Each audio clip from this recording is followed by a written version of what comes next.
অনেক অপেক্ষার পর সানি দেওল, ভারুণ ধাওয়ান ও দিলজিৎ অভিনীত বর্ডার 2 মুভিটি চলে এসেছে। তো আমিও চলে আসলাম এটার এক্সপ্লেইন নিয়ে।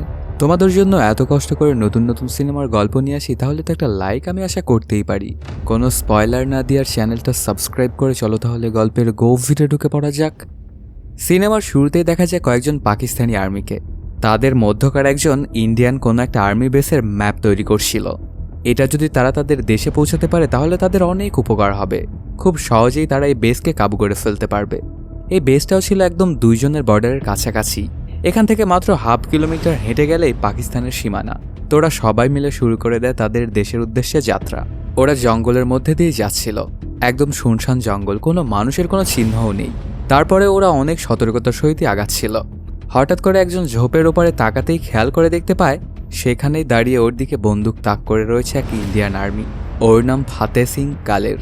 সে বলতে থাকে, দাঁড়া, তোকে আমি বর্ডার পার করাচ্ছি। এটা বলেই গুলি করে। নিজেদের মধ্যকার একজন মারা যাওয়াতে সবাই ওই দিক করে বন্দুক তাক করে গুলি করতে থাকে, কিন্তু গাছের ওপাশে লুকিয়ে বেঁচে যায় ফাতে। তারপর শুরু হয় ওদের মধ্যে গোলাগুলি। এরা এতজন মিলেও ফাতের কিছুই করতে পারতেছিল না। সে একাই সবাইকে পাখির মতো গুলি করে মারতেছিল। এরকম করতে করতে পাকিস্তানি আর্মিদের 3 জন এখন বেঁচে আছে। ওরা একদম বর্ডারের প্রায় কাছাকাছি চলে এসেছিল। মধ্যে শুনশান একটা ফাঁকা মাঠ। এটা পার হলেই ওদের নিজের দেশ। সেখানে ওদের পিছা করতে করতে চলে আসে ফাতে। গোলাগুলি করতে থাকলে ওদের মধ্যেকার 2 জন মারা যায়। তারপর এরা 2 জন শুরু করে ফাইট। 2 জনের বন্দুকের গুলি শেষ হয়ে গিয়েছিল। এই ফাঁকা মাঠের মধ্যে আবার অনেকগুলো মাইন পোতা ছিল। সেগুলো খেয়াল করে করে ওরা 2 জনে ফাইট করতেছিল। এক পর্যায়ে ফাতে খুব সহজেই মেরে ফেলে ওই লোকটাকে। এই মাঠের ওপার থেকে আবার এই ব্যাপারগুলো দেখতেছিল পাকিস্তানি আর্মিরা, কিন্তু তারা কিছুই করে না। তারপর পরে একদম দেশের শেষ সীমানায় চলে যায় ফাতে, আর একটা সেলুট দেয় তার নিজের দেশকে। সাথে অনেক কথাবার্তা বলে। ওখান থেকে ফাতে সেই ম্যাপটা নিয়ে এসেছিল এবং তার বসকে দেখায়। এতে তার আর বুঝতে বাকি থাকে না যে পাকিস্তানিরা হয়তো বা এদিক দিয়েই কাশ্মীরে ঢোকার চেষ্টা করবে। তো এটা বন্ধ করার জন্য যা করার প্রয়োজন সেটা ওদেরকে করতে হবে। মেইন পয়েন্টগুলোতে ওদের ব্যাটালিয়ন আগে থেকেই প্রস্তুত করা ছিল। তখন ফাতেকে বলা হয় মানিয়ানা নামক একটা বেসে যাওয়ার জন্য। কোনোভাবে যদি পাকিস্তানিরা ওই দিক দিয়ে ঢুকে যায় তাহলে অনেক বড় ঝামেলায় পড়তে হবে ওদের দেশকে। এদিকে দেখা যায় পাকিস্তানি একটা মিটিং করছিল। সেখানে ওরা বলাবলি করছিল যে ভারতীয়রা কোনোভাবেই চিন্তা করবে না ইস্ট দিয়ে ঢোকার। এটা তাদের সাহসও হবে না। ওরা খুবই ভীত মানুষ। যদি 5-10 হাজারকে মেরে দিই তাহলে দেখতে পারবে সবাই পালিয়েছে। অন্যদিকে দেখা যায় একটা পুকুর থেকে পানি আনতেছিল এক পাকিস্তানি আর্মি। ঠিক তখনই সেখানে চলে আসে আরেক ইন্ডিয়ান আর্মি। দুজনে দুজনকে দেখেই তো বন্দুক তাক করে এক অপরের দিকে, এমনকি হুমকি ধামকিও দিতে থাকে।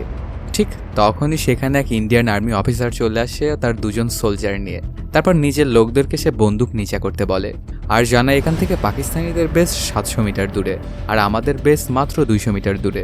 তো ওরা যদি আমাদেরকে গুলি করে যায় তাহলে কমপক্ষে ওদের 3 মিনিট সময় লাগবে ওদের বেসে পৌঁছতে। এর মধ্যে তো আমাদের লোকজন ওই গুলির শব্দে চলে আসবে এবং পেছন থেকে ওদের সবাইকেই মেরে ফেলবে।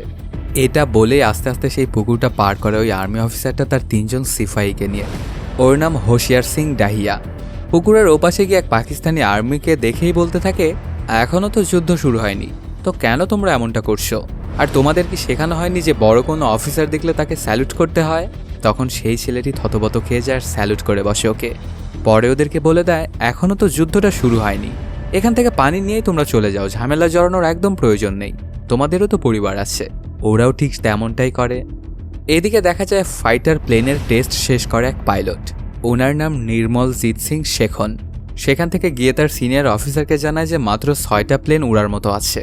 তখন অফিসারটা জানায় এটা তো অনেক কম হয়ে যাচ্ছে মনে হয়, কিন্তু হাসতে হাসতে শেখন বলে, স্যার আপনি কি বলছেন এগুলো? এটা তো অনেক বেশি হয়ে যাচ্ছে, আমি একাই তো ওদের জন্য যথেষ্ট। ওর মুখে এমন কথা শুনে ওই অফিসারটাও খানিকটা হাসে। অন্যদিকে দেখা যায় একটা নেভি অফিসারকে। ওর নাম রাওয়াত। ওদের শিপের দিকে এগিয়ে আসতেছিল একটা পাকিস্তানি শিপ। এজন্য তাদের বস ওদেরকে অন্যদিকে যেতে বলছিল। তখন রাওয়াত তার এক জুনিয়রকে বলে, আমাদের কাজ হলো তো শত্রুদেরকে খুঁজে বের করা এবং তাদেরকে খতম করা, তাই না? তাহলে এখান থেকে আমরা কেন চলে যাচ্ছি? কিন্তু কিছুই করার নেই, কারণ এটা হচ্ছে তার সিনিয়রের অর্ডার। ফাতে যখন একটা জায়গায় পাহারা দিচ্ছিল ঠিক তখনই সে ভালো করে খেয়াল করে দেখতে পায় ওই দিক দিয়ে অনেক মানুষই কোথাও একটা চলে যাচ্ছে।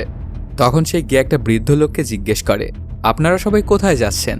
তখন সেই বৃদ্ধ লোকটা জানায়, 2 পাশে 2 দলের সৈন্যরা একত্রিত হচ্ছে। এটা দেখে আমরা বুঝে গেছি যে যুদ্ধ শুরু হতে যাচ্ছে খুব তাড়াতাড়ি। এর জন্য আমাদেরকে গ্রামটা ছাড়তে হচ্ছে।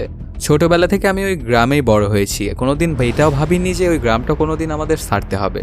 বৃদ্ধ লোকটা যখন এই কথাগুলো বলছিল তখন অনেক কষ্ট পেয়েছিল, এটা বোঝাই যাচ্ছিল ওনাকে দেখে। আর এই কথাটা শুনে খানিকটা মর্মাহত হয় ফাতে নিজেও।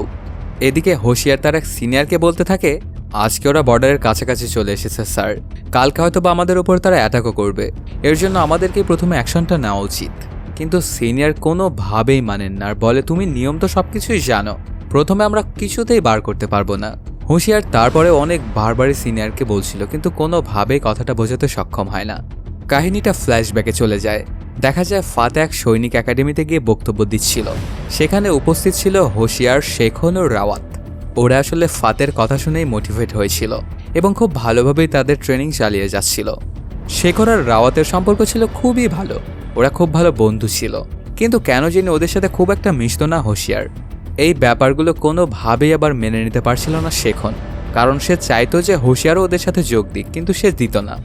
একদিন সকালবেলাতে যখন হোশিয়ার পাঞ্চিং ব্যাগ নিয়ে ট্রেনিং করছিল, তখন শেখন সেখানে গিয়ে বলে ওঠে, পাঞ্চিং ব্যাগ ট্যাগ নিয়ে ট্রেনিং করে কোনো লাভ নেই, এয়ারফোর্সের লোকের সাথে ফাইট করে দেখ, তাহলেই বুঝতে পারবি যে তোর স্ট্রেংথ কতখানি। এই কথাটা শুনে অনেকটাই রাগান্বিত হয়ে যায় হোশিয়ার নিজেই।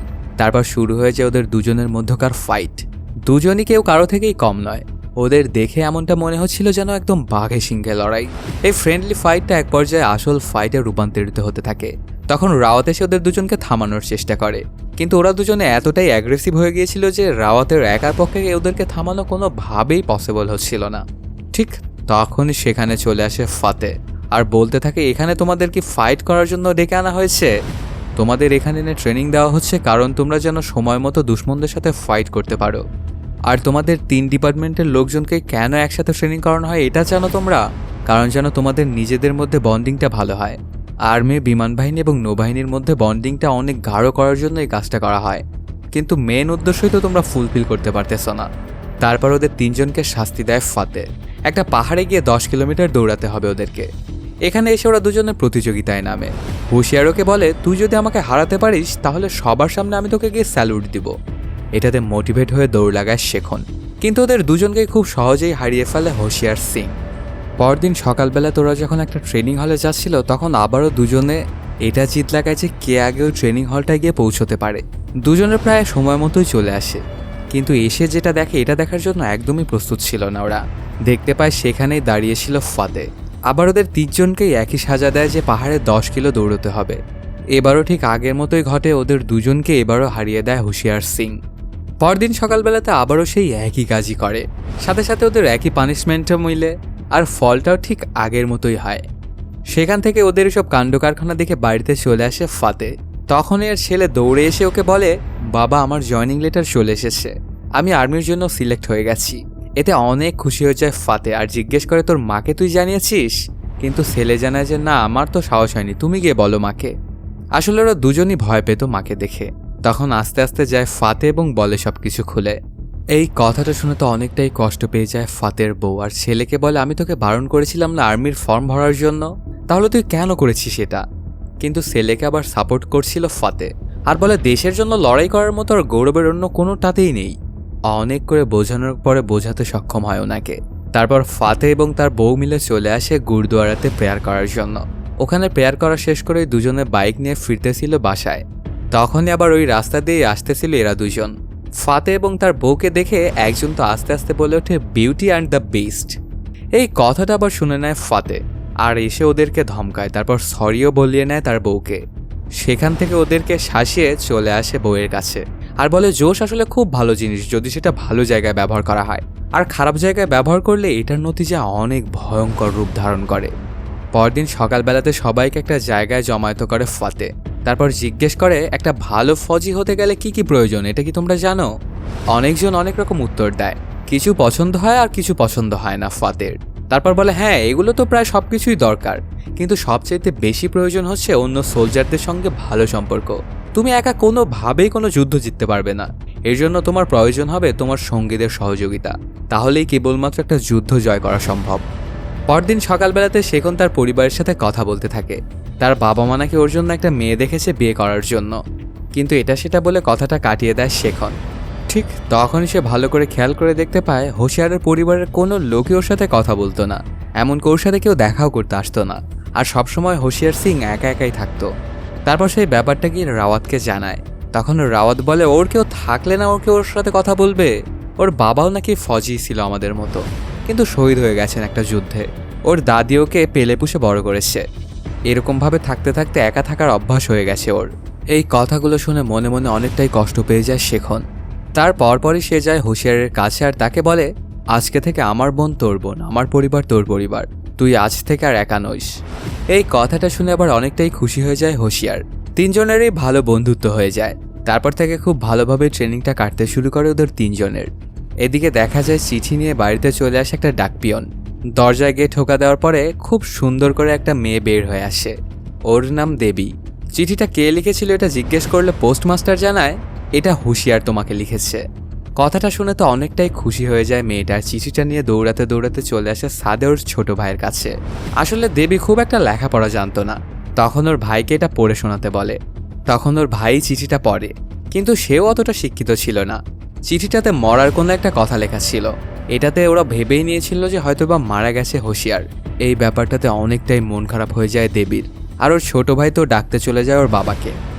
পরদিন সকালবেলাতেই হুঁশিয়ার যখন খাবার খাচ্ছিল তখন একজন এসে বলে, তোমার শ্বশুর তোমার সাথে দেখা করতে এসেছে। এটা শুনে সেখানে থাকা সবাই তো অবাক। তারপর হুঁশিয়ার যায় সেখানে কে এসেছে এটা দেখার জন্য। গিয়ে দেখতে পায় দেবীর বাবা এসেছে। তখন তিনি জানায়, তুমি তো আমার পারমিশন ছাড়া আমার মেয়েকে চিঠি লিখেছ, তারপর আবার মরার কথা লিখেছ। কিন্তু হুঁশিয়ার তো আসলে একটা শায়েরি লিখেছিল ওকে। তবে এরা তো গ্রামের মানুষ, এইসব শায়েরি টাইরি বোঝার কথা ওদের নয়। আসলে দেবী ছিল হুঁশিয়ারের বউ। তখন শ্বশুর ওকে বলে যায়, তোমার বউকে তুমি নিয়ে চলে আসবা, এভাবে আর ঝামেলা আমি করতে পারবো না। তার পরপরই হুঁশিয়ারের কাছে চলে আসে শেখন আর রাওয়াত, আর বলতে থাকে, তুই বিয়ে করেছিস? আমাদের বন্ধুত্বের 1 বছর হয়ে গেছে, এখন পর্যন্ত আমাদেরকে কেন বলিসনি তুই? হুঁশিয়ার তখন জানায়, আমি তো নিজেই ঠিকঠাকভাবে জানি না। আমি তখন 7-এ পড়তাম। একদিন দাদি আমাকে জিজ্ঞেস করেছিল যে লাড্ডু খেতে যাবি। আমি তো ভালো মনে গিয়েছিলাম লাড্ডু খেতে, কিন্তু আমি তো জানতাম না যে এটা ছিল আমার নিজেরই বিয়ের লাড্ডু। তারপর সেখানে বিয়ে হওয়ার পর দেবী চলে যায় তার ঘরে এবং আমি চলে আসি আমার ঘরে। এখন পর্যন্ত আমি আর দেবীর চেহারাটাও দেখিনি বড় হওয়ার পরে। আসলে হুঁশিয়ারকে তার বউকে উঠিয়ে আনতে হবে, এজন্য সে খানিকটা ঘাবড়ে যায়, কারণ প্রথমবারের মতো যাচ্ছে সে শ্বশুরবাড়ি। তার পরপরই হুঁশিয়ার চলে আসে সেই জায়গায়। সেখানে অনেকগুলো মেয়েকে বিয়ের সাজে বসিয়ে রাখা হয়েছিল, কিন্তু সবারই ছিল ঘোমটা দেওয়া। তখন সেখানকার এক বৃদ্ধ লোক বলে ওঠে, তোমার নিজের বউকে খুঁজে নিতে হবে তোমায়, আর যদি ভুল কোনোটা চুজ করে তাহলে সেটাকেই তোমার বউ বানিয়ে নিয়ে যেতে হবে। এই কথাটা শুনে অনেকটাই ভয় পেয়ে যায় হুঁশিয়ার। তারপরে বুকের মধ্যে হালকা সাহস নিয়ে যায় এগিয়ে, কিন্তু প্রথমবার তো একজন বৃদ্ধ দাদিকে চুজ করে ফেলে। এতে সবাই তো খুব হাসাহাসি করে। তারপর সে ভালো করে খেয়াল করে দেখতে পায় একটা মেয়ে হাত কেমন যেন করছিল। ওকে দেখেই বোঝা যাচ্ছিল যে সে খুব ঘাবড়েছিল। তখন আর হুঁশিয়ারের বুঝতে বাকি থাকে না যে এটাই তার বউ। সে যেমন ঘাবড়ে আছে মেয়েটাও ঠিক তেমনই ঘাবড়ে আছে। তারপর ওকে নিয়ে চলে আসে বাড়িতে। এখানে আসার পর ওদের দুজনের মধ্যে অনেক খুনসুটি হয়। আস্তে আস্তে ওরা দুজনে খুব ভালো সময় কাটাতে শুরু করে। এই পর্যায়ের জীবনটা ওরা খুব সুন্দর এনজয় করছিল। বিয়ে করেছিল তো ওরা ছোটবেলাতে, কিন্তু এতদিন পরে দেখা হয়ে দুজনেই খুব খুশি। দিন এভাবেই কাটতে থাকে। হঠাৎ করে একদিন হুঁশিয়ার ও রাওয়াত চলে আসে শেখনের বাড়িতে। সেখানে আসার পরে হুঁশিয়ারকে রাখি পরিয়ে দেয় শেখনের বোন। তারপর সেখানে শেখরের মা চলে আসে আর বলতে থাকে, তোমরা কি ওকে একটু বোঝাবা? ওকে বিয়ের জন্য এত করে বলছি, কিন্তু একদমই বুঝতে চাইছে না ও, আর কোনোভাবেই কেন জানি বিয়ে করতে চাইছে না। তখন ওনাকে একটা বুদ্ধি দেয় দুজন মিলে, আর সেটা অনুযায়ী মা শেখনকে ওই মেয়ের ছবিগুলো দিয়ে বলে, তুই তো চলেই যাবি তাই না, তাহলে এগুলোকে ওই মেয়ের বাড়িতে দিয়ে আসিস, কারণ তারা বিয়ে আর দিবে না তোর সাথে, এটা বলে দিয়েছে। এই কথাটা যেন কোনোভাবেই হজম করতে পারছিল না শেখন। তাকে কোনো একটা মেয়ে রিজেক্ট করে দিল, কেন এমনটা করেছে এটার জবাব দেওয়ার জন্য মেয়ের বাড়িতে চলে আসে শেখন। গিয়ে কলিং বেল চাপার সাথে সাথেই সুন্দরী একটা মেয়ে ছাদে চলে আসে আর জিজ্ঞেস করে কি হয়েছে। ওর নাম মঞ্জিত, আর একেই বিয়ে করার কথা ছিল ওর।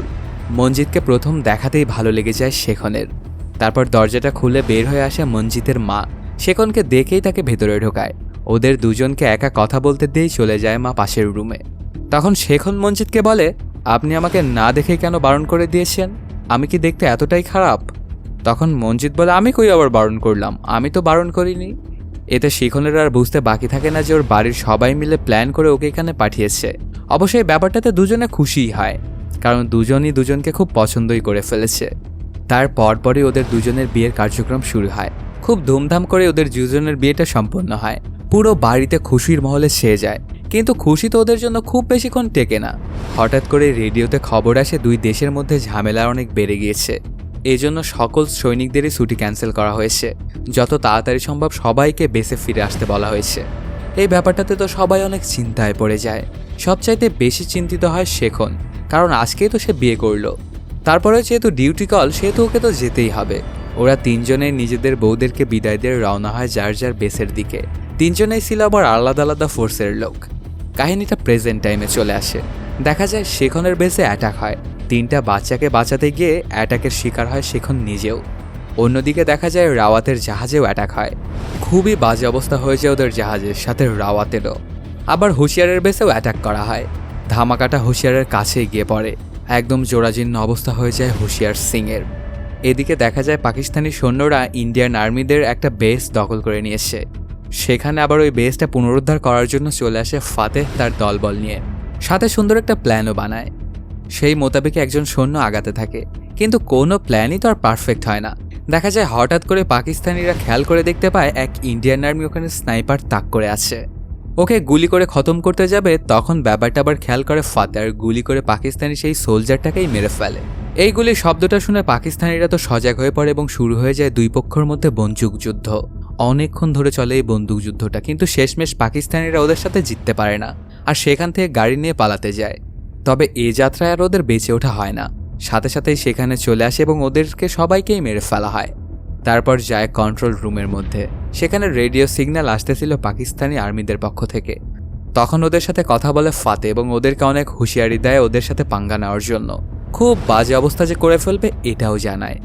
অন্যদিকে দেখা যায় হুঁশিয়ার, শিখন ও রাওয়াত এখনও মারা যায়নি। তারা এখনও জীবিতই আছে পাকিস্তানিদেরকে ধ্বংস করার জন্য। এই কাহিনীটা ছিল 1971 সালের। তার পরপরই গল্পটা 1965 সালে নিয়ে যাওয়া হয়, যেখানে ফাতের ছেলে আর্মিতে জব হয়েছিল আর সেখানেই ডিউটিতে চলে গিয়েছিল ওর ছেলে।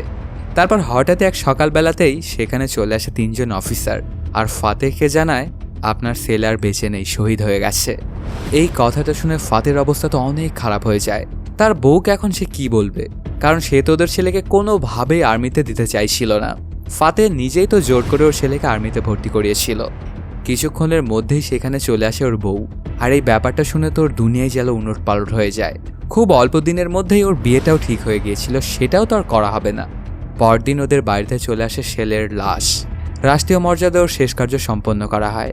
বাড়ির সবাই তো দুঃখী, এমনকি ফাতেহ তো আর গুরুদুয়ারিতে যাওয়া বন্ধ করে দিয়েছিল। এভাবেই কেটে যায় কয়েক বছর। সাল 1971। যুদ্ধ শুরু হতে যাবে, তখন ফাতেহ যুদ্ধে যাওয়ার জন্য বাড়ি থেকে বের হতে যায়।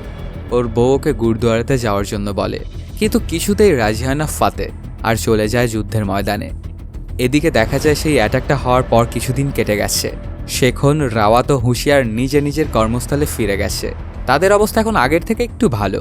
দুজনের কর্মস্থলে তো কোনো ভেজাল হয় না, কিন্তু ঝামেলা বাঁধে হুঁশিয়ারের কর্মস্থলে। সেখানে সবাই রাগান্বিত তাদের সিনিয়র অফিসারদের প্রতি, কারণ ওরা খুব আগে থেকেই জানতো যে পাকিস্তানিরা ওদের উপরে অ্যাটাক করবে। কিন্তু কেন তাহলে ওরা নিজেরাই প্রথম অ্যাটাকটা করলো না? যদি এটা করতো তাহলে এত মানুষকে তাদের হারাতে হতো না। এটা একদমই উচিত হয়নি ওই সোলজারদের সাথে। তবে এবার বুদ্ধিমানের মতো ওদেরকে বোঝাতে শুরু করে হুঁশিয়ার। কিছুক্ষণের মধ্যেই সেখানে থাকা সবাইকে বোঝাতে সক্ষম হয় আর হাসি ঠাট্টার মাধ্যমে সবকিছু আবার ঠিক করে নেয়। তারপর যার যার নাম ডেকে ডেকে বাড়ি থেকে আসা চিঠিগুলো তাদেরকে ধরিয়ে দেওয়া হচ্ছিল। এক একজনের বাড়ি থেকে এক এক রকম চিঠি এসেছিল। কারো জন্য ছিল সুখবর, তো কারো জন্য ছিল দুঃসংবাদ। কিন্তু এইটাই তো সৈনিকদের জীবন, ওদের জীবন তো এমনই। আর তখনকার সময় তো ফোন টোন ছিল না এইরকম। সবার মতো হুঁশিয়ারের কাছেও একটা চিঠি আসে। দেবী তো আগে লেখাপড়া জানতো না, কিন্তু স্বামীকে চিঠি লেখার জন্য সেও লেখাপড়া শিখেছে খানিকটা। নিজের ভাইকে দিয়ে এখন সে আর চিঠি লেখায় না। সে জানায় সামনের সপ্তাহে তাদের ঘর আলো করে একটা বাচ্চা হতে যাচ্ছে। কি বাচ্চা হতে যাচ্ছে এটা সে জানায় না, কারণ সে চায় যেন হুঁশিয়ার নিজেই বাড়িতে এসে দেখে যে ওর কি বাচ্চা হলো। এই ব্যাপারগুলো নিয়ে মোটামুটি সবাই খুশি, একদম উৎসবের আমেজে মেতে ওঠে পুরো বেস। এদিকে দেখা যায় পাকিস্তানি সৈন্যরা আবার আরেকটা প্ল্যান করছে। ইন্ডিয়ান একটা পোর্ট ধ্বংস করার জন্য তারা একটা সাবমেরিন পাঠিয়েছে। তখন সেখানকার সবচাইতে বড় অফিসারটা বলে ওঠে, আকাশের দখল যেন আমাদের কাছ থেকে না চলে যায়। যেমনভাবে আগে অ্যাটাক করা হয়েছে এখনও যেন তেমন অ্যাটাকই চলতে থাকে। অন্যদিকে দেখা যায় রাওয়াত তার জাহাজেই ছিল। ওদের আগের বারের অ্যাটাক হওয়ার জন্য ওদের রাডারটা ভেঙে গিয়েছিল। আজকে সেটা ঠিক করা হয়েছে। সেটা চালু করার পরপরই ওরা খেয়াল করে দেখতে পায় বিপদ ওদের দিকে এগিয়ে আসতেছে। জাহাজের ডেকে থেকে দেখা যায় সাবমেরিন দিয়ে ওদের জাহাজটাকে অ্যাটাক করা হয়েছে।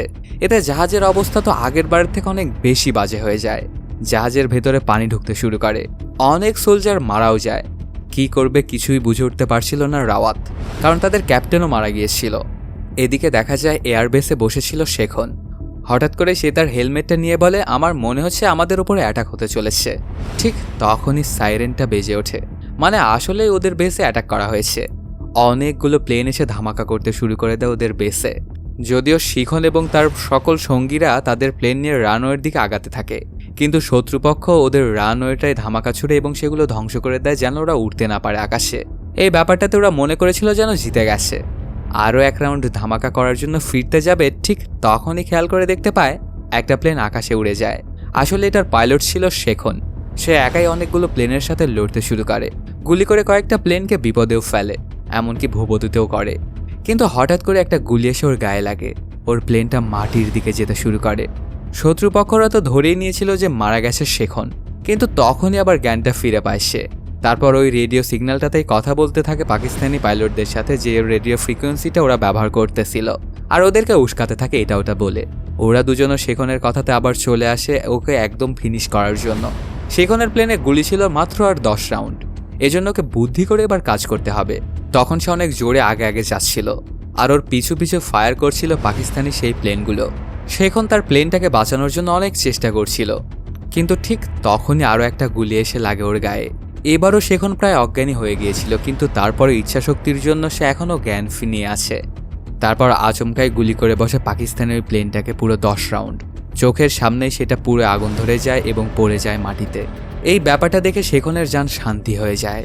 এবার সে মরেও শান্তি পাবে, কারণ যারা ওদের বেসকে ধ্বংস করতে এসেছিল তাদেরকে সে খতম করে দিয়েছে। এখন তার আর কোনো চিন্তা নেই। অন্যদিকে দেখা যায় রাওয়াতের জাহাজের অবস্থা ছিল খুবই খারাপ, কিন্তু তারপরও সে ইচ্ছাশক্তি হারায়নি। সে চিন্তা করতেছিল যে যদি আজকে মরতেই হয় তাহলে তার শত্রুদেরকে সাথে নিয়েই মরবে। এজন্য সে চলে আসে জাহাজের ওপরে এবং সেখান থেকে গানটা নিজে কন্ট্রোল নেয়, ফায়ার করতে শুরু করে। কিন্তু সাবমেরিনের সাথে সে কোনোভাবেই পেরে উঠতেছিল না। এরকম অনেকক্ষণ চলার পরে হঠাৎ করে কয়েকটা মিসাইল অ্যাক্টিভেট করা হয়, সেগুলোতে পুরো ধ্বংস হয়ে যায় পাকিস্তানের সাবমেরিন। এটা দেখে যেন রাওয়াত শান্তি পেল। চোখের সামনে ও সহ পুরো জাহাজটা পানির নিচেই তলিয়ে যায়। এই খবরগুলো আবার হোশিয়ারের কাছে আসতে খুব একটা সময় লাগে না। রেডিওতে তার বন্ধুদের মরার খবর শুনে অনেক বেশি কষ্ট পেয়ে যায় হোশিয়ার সিং। কি করবে সে কিছুই বুঝে উঠতে পারছিল না। ওর দুনিয়ায় যেন উলটপালট হয়ে গেল। যুদ্ধের জন্য তোরা তিনজনেই একসাথে বেরিয়েছিল, কিন্তু ওরা দুজনে মারা গেছে, এখন শুধু বেঁচে আছে সে নিজেই। এটা যেন কোনোভাবেই মেনে নিতে পারছিল না হোশিয়ার সিং। একসাথে কাতরানোর স্মৃতিগুলো মনে পড়তে থাকে ওর। অন্যদিকে দেখা যায় পাকিস্তানিরা একটা প্ল্যান করছিল এবার দুইটা ভাগে। এদিক দিয়ে তারা জম্মুতে ঢুকবে। যখন ইন্ডিয়ানরা জম্মুতে যাবে জম্মুকে বাঁচানোর জন্য, তখন ওরা আরেক দিক দিয়ে ঢুকবে এবং কয়েকটা রাজ্য দখল করে নেবে। দুর্দান্ত একটা প্ল্যান করে ফেলে পাকিস্তানিরা। তবে ইন্ডিয়ানরাও তো কম নয়, ওরাও একটা প্ল্যান বানিয়ে ফেলে। আসলে কেউ তো কাউকেই ছাড় দিবে না, কারণ এটা হচ্ছে যুদ্ধ। সম্পূর্ণ প্ল্যান হয়ে যায় যে কিভাবে কি করবে ওরা। তখন হুঁশিয়ার গিয়ে তার বসকে বলে, আমাকে এই মিশনটা করতে দিন স্যার। আমি কথা দিলাম কালকে সকালবেলাতেই ওই জায়গায় আমি আমার দেশের পতাকা তুলব। একবার সুযোগ দিয়েই দেখেন স্যার, অবশ্যই ফলাফল পাবেন। তারপর হুঁশিয়ারকে এই মিশনটার জিম্মাদারি দেওয়া হয়। সে ওই কোম্পানির সকল লোকদের সামনে গিয়ে বলতে শুরু করে, ওরা আমাদের দেশের ভেতরে ঢুকেছে, অনেক ভাইকে শহীদ করেছে, তাদেরকে আমরা ছেড়ে দেব না। এবার আমরাও ঢুকবো ওদের জায়গাতে। সেখানে আমরা শুধু ওদেরকে মারবই না, একদম দেশের বর্ডারই চেঞ্জ করে ফেলবো। তার পরপরই দেখা যায় ওরা বর্ডার ক্রস করে অন্য দেশের মাটিতে ঢুকে পড়ে। এটা আবার পাকিস্তানিদের কাছে যেতে খুব একটা সময় লাগে না। ব্যাপারটা শুনে ওরা অবশ্য খানিকটা হাসে, কারণ মাত্র একটা কোম্পানি আসতেছে, মানে 1 থেকে 150 জনের মতো লোক হবে। এত কম লোক নিয়ে কি কোনোভাবে কোনো কিছু করা সম্ভব? নিমিষেই তো ওদেরকে শেষ করে ফেলতে পারবে পাকিস্তানিরা। এজন্য প্রথম থেকে ওরা প্রস্তুতি ছিল, সবকিছু ঠিকঠাক করে রেখেছিল যেন ইন্ডিয়ান আর্মিটা ঢোকার সাথে সাথেই ওদেরকে একদম ধুলোর সাথে মিশিয়ে দেওয়া যায়। সবাই পজিশন নিয়ে অপেক্ষা করছিল, কিন্তু আচমকাই ওদের উপরে মোটর ফায়ার করা হয়। এটাতে হকচকিয়ে যায় ওরা। কেউই ব্যাপারটা আশা করতেছিল না। কি করবে ওরা কিছুই বুঝে উঠতে পারছিল না, একদম দিশাহারা হয়ে যাচ্ছিল। এই সুযোগটা নিয়ে খুব সুন্দরভাবেই আগাচ্ছিল হোশিয়ারের লোকজন, কিন্তু তাতে কি হবে, ওরা তো খুবই অল্প পরিমাণ মানুষ। 5 জন যদি শত্রুকে মারার পরে ওরা একজন মারা যাচ্ছিল, কিন্তু এটাই ওদের জন্য আরো বেশি ডিসঅ্যাডভান্টেজ হচ্ছিল, কারণ শত্রু ছিল তো হাজার হাজার আর ওরা মাত্র 1-150। এরকম করতে করতে দুই পক্ষেরই অনেক সৈন্য মারা যায়। ইন্ডিয়ান আর্মিদের অবস্থাও বেগতিক। ওদের খনন করা ক্যানেলের মধ্যে ঢুকে যায় পাকিস্তানি আর্মিরা। হতে থাকে দুই পক্ষের মধ্যে বন্দুকযুদ্ধ। দুই দলেরই অনেক সোলজার মারা যায়। কিছুক্ষণের মধ্যেই কয়েকটা সোলজার চলে আসে হোশিয়ারের কাছাকাছি। এক দুইটাকে তো হোশিয়ার ধরাশায়ী করে ফেলে, কিন্তু হঠাৎ করে একটা সোলজার বন্দুক নিয়ে ওর সামনে চলে আসে আর ওর মাথা একদম তাক করে। এটাতে প্রথমে খানিকটা ঘাবড়ে যায় হোশিয়ার, কিন্তু পরে দেখতে পায় এটা তো সেই সোলজার যাকে অনেকদিন আগে পুকুরে পানি নেওয়ার সময় বাঁচিয়ে দিয়েছিল হোশিয়ার। এর জন্য হোশিয়ারকে মারার জন্য একটু সময় নিচ্ছিল সেই ছেলেটার অপলোক দৃষ্টিতে ওর দিকে চেয়েছিল। হঠাৎ করে একটা গুলি এসে ওর কপাল ভেদ করে ঢুকে যায়। হোশিয়ারের চোখের সামনেই মারা যায় সেই সোলজার। হোশিয়ার ভাবতে থাকে যদি ওর সাথে কখনো দেখা না হতো আর কখনো যদি তার জীবনটা সে না বাঁচাতো তাহলে আজকে সে বেঁচে থাকতো না। এদিকে দেখা যায় চিকেন নেকটা দখল করার জন্য অনেক পাকিস্তানি সৈন্যরা সেদিক দিকেই আগাচ্ছিল, কিন্তু এই জায়গাটাতে আগে থেকে অপেক্ষা করছিল ফাতেহ তার দলবল নিয়ে। তারা চাইলে আগেই পাকিস্তানি সৈন্যদেরকে মেরে ফেলতে পারত, কিন্তু ওদের প্ল্যান ছিল আরেকটু গভীর। আগে সবাইকে দেশের মধ্যে ঢুকিয়ে নেবে, তারপরে সবাইকে সাইজ করবে। প্ল্যান মোতাবেক ওরা করেও সেটাই। আস্তে আস্তে পাকিস্তানিরা ঢুকতে শুরু করে বর্ডারের ভেতরে। এমন করে প্রায় সকল সোলজারই ঢুকে ফেলে এই দেশে। ওদের কাছে ছিল সব ভারী ভারী অস্ত্রশস্ত্র, ট্যাঙ্কও ছিল অনেকগুলোই, কিন্তু এগুলোর কিছুরই তোয়াক্কা করে না ফাতেহ, আর হামলা করতে শুরু করে ওদের ওপর। শুরু হয়ে যায় দুই দেশের মধ্যে গুলির মহড়া। কে কাকে মারছে একদম ধুলো অন্ধকার। দুই দেশের সোলজারই মারা যাচ্ছিল একদম পাখির মতো। আসলে এটাই তো যুদ্ধ, এখানে কখনো এক পক্ষের মানুষ একচেটিয়া মরে না। এটাও যেহেতু যুদ্ধ, এখানেও ঠিক তেমনটাই হচ্ছিল, দুই পক্ষেরই মানুষ মারা যাচ্ছিল। পাকিস্তানি সৈন্যদের ওপরে আচমকাই অ্যাটাক হওয়াতে প্রথমে ওরা খানিকটা হকচকিয়ে গিয়েছিল, কিন্তু পরে নিজেদেরকে সামলে নিয়ে আবার ফাইট করতে শুরু করে। কেউ যেন কারো থেকেই কম নয়। ওদের দেখে মনে হচ্ছিল যেন একদম বাঘে সিংহে লড়াই। এরা ওদের থাকার জায়গা ভাঙচুর করছিল আর ওরা ভাঙচুর করছিল ট্যাঙ্ক। এমনভাবে অনেকক্ষণ ধরেই চলে দুজনকার মধ্যকার এই যুদ্ধ, কিন্তু এক পর্যায়ে জিতে যায় ফাতেহরাই। একজন সোলজারকে আবার জিন্দাই ধরে ফেলে। তখন ফাতেহকে গিয়ে জিজ্ঞেস করে, আচ্ছা তোমাদের প্ল্যান কি, তুমি কি আমাকে বলতে পারবে? লোকটা জানায়, প্ল্যান কি সেটা তো আমি বলতে পারবো না জনাব, তবে আমাদের ওপর থেকে এটা বলতে শুনেছি যে যদি 5 থেকে 10,000 হিন্দুস্তানিদেরকে মেরে ফেলা হয় তাহলে বাকি সবাই তো আমাদের পা চাটার জন্য প্রস্তুত হয়ে পড়বে। এই কথাটা শুনে অনেকটাই রাগান্বিত হয়ে যায় ফাতেহ। ওর মাথার যেন সকল তারই ছিঁড়ে যায়। অন্যদিকে দেখা যায় হোশিয়ার প্রায় জিতেই গিয়েছিল, কিন্তু সে খুব ভালোভাবেই জানতো যে পাকিস্তানিরা আবারও ওদের উপরে অ্যাটাক করবে। এর জন্য উপরে উঠে সবাইকে ইনস্ট্রাকশন দিচ্ছিল। ঠিক তখনই একটা গুলি এসে ঢুকে যায় হোশিয়ারের শরীরে। মাটিতে লুটিয়ে পড়ে হোশিয়ার। সাথে সাথে ওর বাকি সোলজাররা ওকে ক্যানেলের মধ্যে টেনে আনে। তখন সেখানে চলে আসে পাকিস্তানি সোলজাররা আর মারতে শুরু করে দেয় এদেরকে। এরকম কিছুক্ষণ ধরে চলে ফাইট। তবে ভারতীয়দের সংখ্যা তো ছিল অনেক কম, আর পাকিস্তানিদের সাথে এই জন্য তারা একদমই পেরে উঠতেছিল না। এক এক করে সবাইকেই মারতে শুরু করে ওরা। কিছুক্ষণের মধ্যেই সেখানে থাকা প্রায় সকল জনকেই মেরে ফেলা হয়। দেখা যায় হোশিয়ার রক্তমাখা শরীর নিয়ে দৌড়াচ্ছে। দৌড়াতে দৌড়াতে সে চলে আসে বাড়িতে। দেখতে পায় ওর বউ দেবী দোলনাতে ওর বাচ্চাটাকে দোল খাওয়াচ্ছিল, কিন্তু কি বাচ্চা হয়েছে এটা দেখতে যাবে যখন, তখনই ওর স্বপ্নটা ভেঙে যায়। দেখা যায় এখনো মারা যায়নি হোশিয়ার। তখন সে সেখানে ফাইট করতে শুরু করে। এইরকম অবস্থাতেও সে ভালো মানুষদেরকেই মেরে ফেলতেছিল, কিন্তু সে আর কয়জনকে মারবে? যতজনকে মারতেছিল তার থেকে আরো অনেক বেশি জন আসতেছিল। এরকম করতে করতে ওদের খুবই বাজে অবস্থা হয়ে যায়। ততক্ষণে সেখানে পাকিস্তানিদের রিইনফোর্সমেন্টও চলে আসে। ওরা অনেকগুলো ট্যাঙ্ক এবং সাথে অনেক সোলজার পাঠিয়ে এনেছিল, আর ওদের সামনে হাঁটু গেড়ে বসেছিল হোশিয়ার। সেখানে পাকিস্তানিদের কমান্ডার এসে ওকে এটা ওটা বলতে শুরু করে। হোশিয়ারকে মারতে যাবে, ঠিক তখনই দেখা যায় সেখানে মিসাইল হাতে এসে পড়ে ফাতেহ, আর সেটা দিয়ে শত্রুদের ট্যাঙ্ককে ধামাকা করে দেয়। তারপর বন্দুক হাতে লড়তে শুরু করে।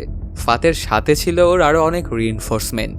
ওদেরকে এভাবে আসতে দেখে আবারও যেন শরীরের মধ্যে জান ফিরে পায় হোশিয়ার।